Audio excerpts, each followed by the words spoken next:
Hello friend, good afternoon. Welcome to your channel Crack WBTET.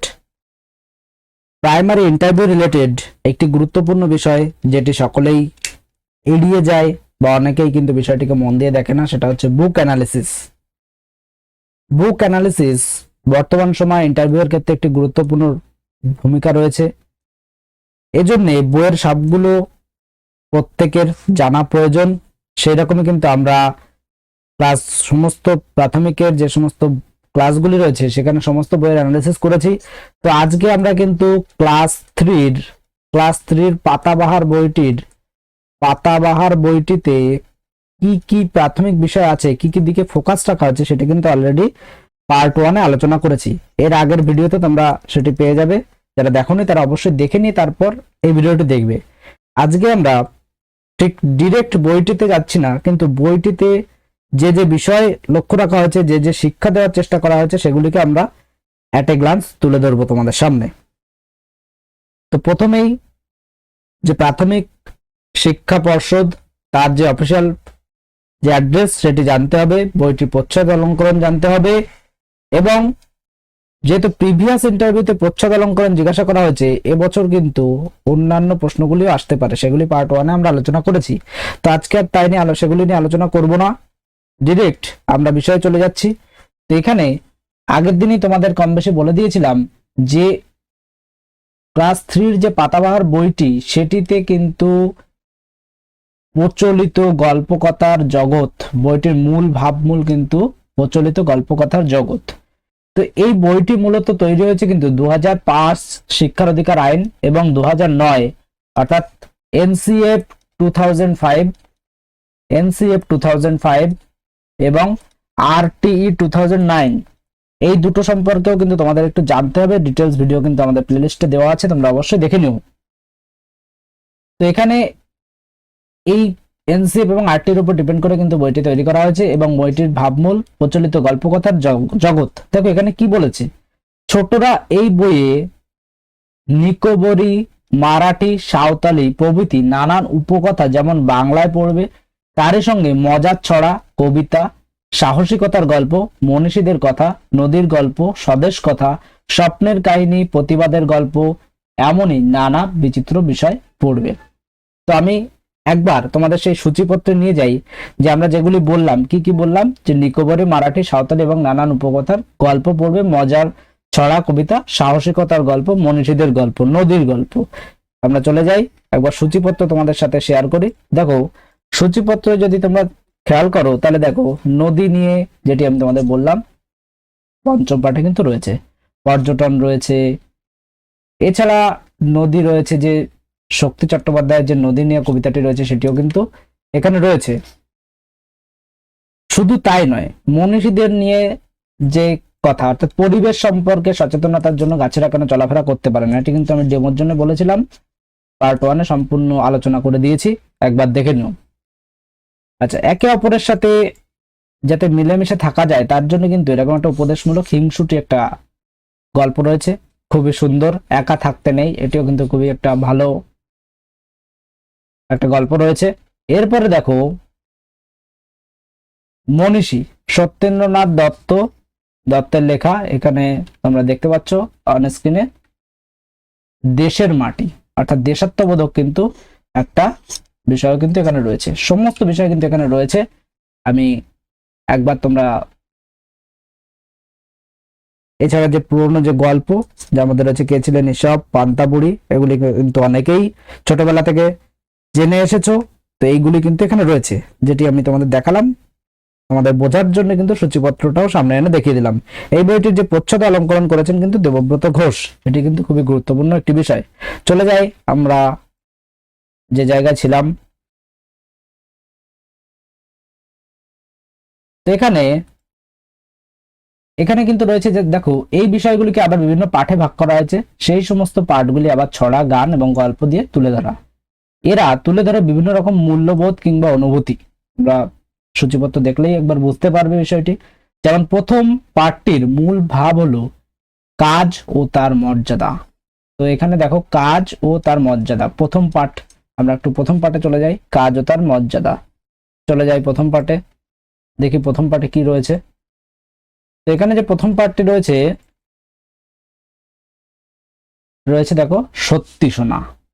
তো সত্যি শোনা কিন্তু একটা সুন্দর একটা উপদেশমূলক একটা গল্প রয়েছে সত্যি শোনা, যেখানে কিন্তু এক কৃষকের 3 সন্তান ছিল এবং তারা খুব অলস ছিল। তো সেই অলসদের কিভাবে শিক্ষা দিয়েছিলেন তার পিতা, সেরকমই কিন্তু একটি গল্প রয়েছে এই সত্যি শোনাতে। এটি একবার পড়লে তোমরা বুঝতে পারবে। তো কাজের প্রতি যে আগ্রহ সেটি কিন্তু এই প্রথম পার্টেই কিন্তু তোমরা জানতে পারবে। আমি প্রত্যেকটি সূচিপত্র দেখে দেখাবো না, একটি দুটি দেখিয়ে দিচ্ছি, যাতে তোমরা বুঝতে পারো যে কিভাবে এই গাইডলাইন্স এর সাথে বিষয়টি মিল রয়েছে। আমরা ছিলাম কাজ ও তার মর্যাদাতে। এরপরে দেখো পরের পাঠের বিষয় ছবি। এইভাবে বিভিন্ন বৈচিত্র্যের সমাহারে গড়ে উঠেছে তৃতীয় শ্রেণীর বাংলা বই। তবে মনে রাখতে হবে ভাবমূল মানে কিন্তু বিষয়ের একঘেয়ে পুনরাবৃত্তি নয়, একটি গতিময় ঝোঁক। তা শিশু মনে স্বাধীনতাকে ব্যাহত করে না, বরং উন্মুক্ত ও প্রসারিত করে। তো সহজ কথায় আমি যদি বলি তাহলে এটুকু বলতে পারি যে 360 ডিগ্রি ডেভেলপমেন্ট প্রতিটি শিশুর মধ্যে, অর্থাৎ সামগ্রিক বিকাশ। এমনভাবে বইটিকে ডেভেলপ করা হয়েছে যাতে তার সামগ্রিক বিকাশ তার মধ্যে হয়, নৈতিকতা থেকে শুরু করে সামাজিকতা, এছাড়া আরো যে সমস্ত বিষয়গুলি রয়েছে, পুঁথিগত বিদ্যা তো থাকবেই, সাথে বাইরের জগতে বা অন্যের সাথে মিলেমিশে থাকতে গেলে কিভাবে নিজেকে অ্যাডাপ্টেশন করতে হয় সেই ধারণাও কিন্তু, বা সেই যে অ্যাবিলিটি সেটিও কিন্তু তারা এই বইটি পড়ে কিন্তু তারা তৈরি করতে পারবে। এরপরে চলে আসো, এখানে আরো ডিটেলসে বিস্তারিত রয়েছে, আমি মেইন বিষয়গুলি কিন্তু তোমাদের সাথে শেয়ার করব। দেখো এখানে ভাষা সাহিত্যের পঠনের সময় আমরা শ্রেণীকক্ষে শিক্ষার্থীদের কয়েকটি দলে ভাগ করে নেব। তোমরা সকলেই জানো কিন্তু যে অ্যাক্টিভিটি বেসড লার্নিং অথবা গ্রুপ লার্নিং এটি কিন্তু খুবই গুরুত্বপূর্ণ একটি বিষয়। তো সেই বিষয়টিকেই কিন্তু এখানে গাইডেন্স দেওয়া হয়েছে, যাতে শ্রেণীকক্ষে পড়ানোর সময় কিন্তু শিক্ষার্থীদের কয়েকটি দলে ভাগ করে নেওয়ার কথা বলা হয়েছে। সবসময় এই দল হবে মিশ্র। ধরো আমি একটি দল তৈরি করলাম, সেখানে 5 জনকে রাখলাম, তো 5 জনই কিন্তু ভালো ট্যালেন্টেড স্টুডেন্ট থাকলো, এবং বাদ বাকি আর একটা 5 জনকে নিয়ে একটা গ্রুপ করলাম, সেখানে কিন্তু যারা 5 জন রয়েছে সেই 5 জন কিন্তু অপেক্ষাকৃত দুর্বল এবং পড়াশোনা অতটা মনোযোগী নয়।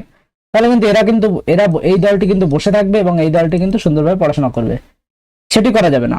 এখান থেকে ধরো 3 জন এবং এখান থেকে 2 জন নিতে হবে, এবং ভালোর মধ্যে থেকে 2 জন এখানে নিতে হবে, তার ফলে কিন্তু দুটো গ্রুপই সুন্দরভাবে চলবে। তো এই বিষয়টিকে কিন্তু ফোকাস করতে হবে এবং একজন শিক্ষকের কিন্তু এই বিষয়ে নজর রাখতে হবে। তোমরা আশা করি প্রত্যেকে এই বিষয় সম্পর্কে অবগত। এই বইয়ের একটি গুরুত্বপূর্ণ দিক হলো ছবি। শিশু মনের প্রাথমিক জড়তা কাটাতে এই ছবিগুলি হবে চাবিকাঠি। ধরা যাক গাছের ছবি, বইয়ে থাকা গাছের ছবি দেখিয়ে ছোট ছোট প্রশ্ন তৈরি করুন, ওদেরও প্রশ্ন তৈরি করতে উৎসাহ দিন। তাহলে প্রশ্ন তৈরি করবার জন্য উৎসাহ দেওয়ার যে বিষয় সেটিও কিন্তু এই বইটিতে রয়েছে। এবার অন্য দলকে সেই প্রশ্নের উত্তর খুঁজতে সাহায্য করুন।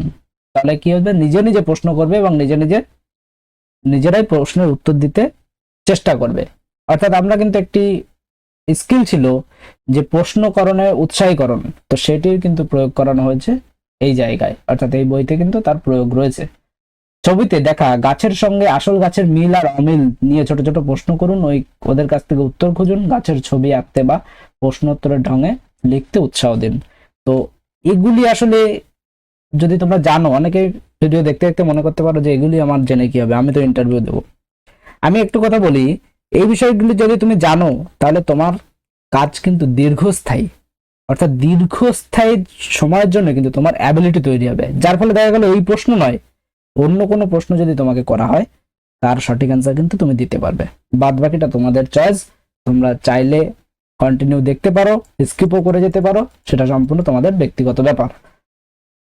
এরপরে দেখো এখানে কি বলেছে, লক্ষ্য করে দেখুন পাঠে ঢোকার আগেই আপনি পাঠের উপযোগী পরিবেশ গড়ে তুলেছেন, তবে আরো অনেক পথ আছে। চাইলে ধাঁধার আশ্রয় নিতে পারেন।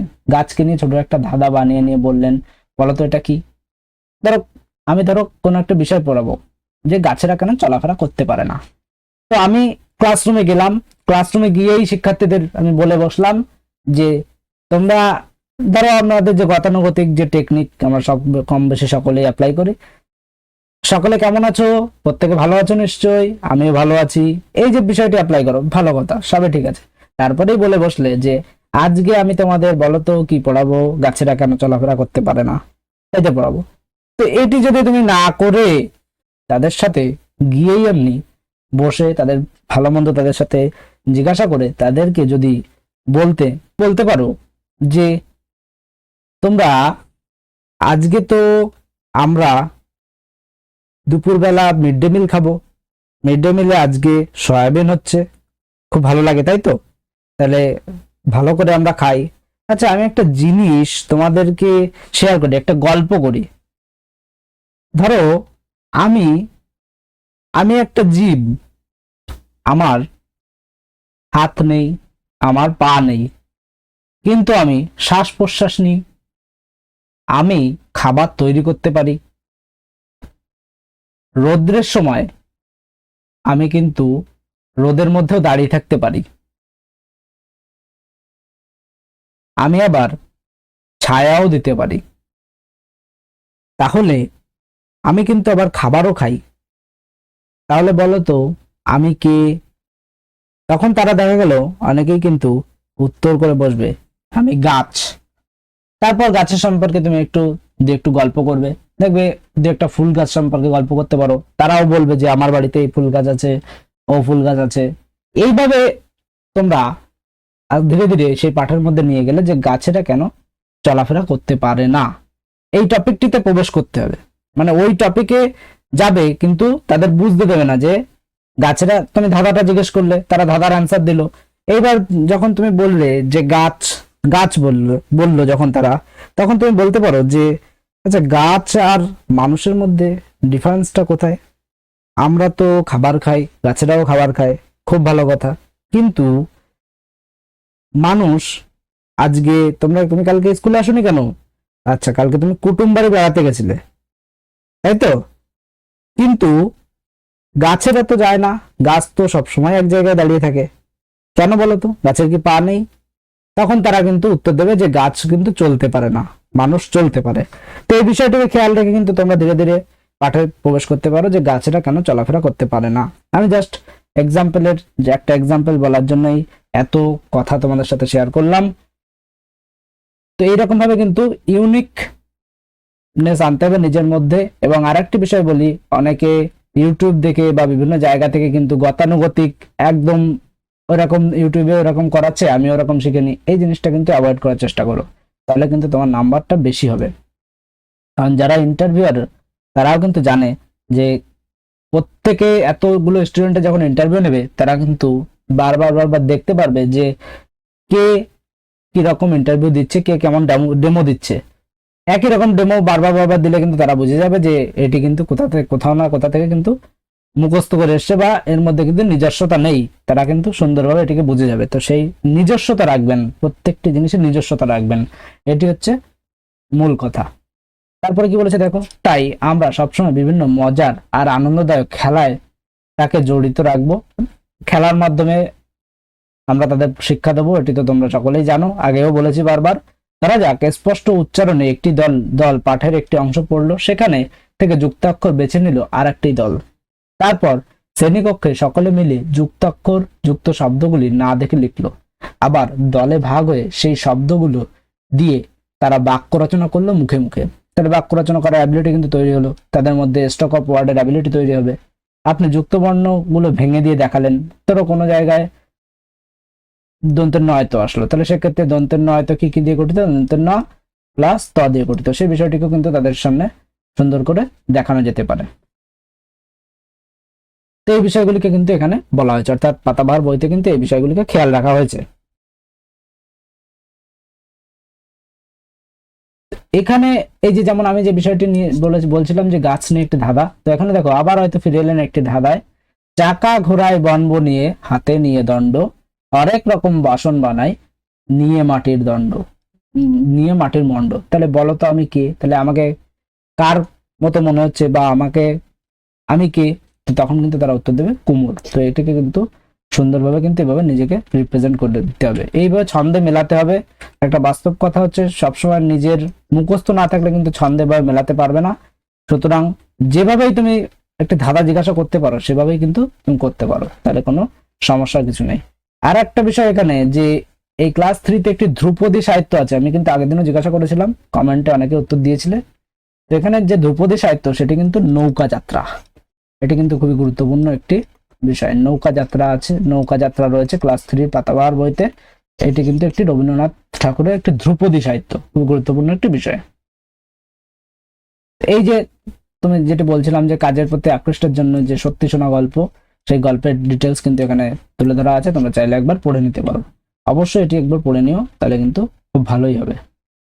আচ্ছা, আর একটি বিষয় যেটি রয়েছে যে বইয়ের ভালো বদল ঘটেছে তাই নয়, বদলে গেছে শ্রেণীকক্ষের সংস্কৃতি। শ্রেণীকক্ষ মানে প্রাণময়, চঞ্চল, জানতে ও পড়তে উৎসুক একরাশ কচিকাঁচা।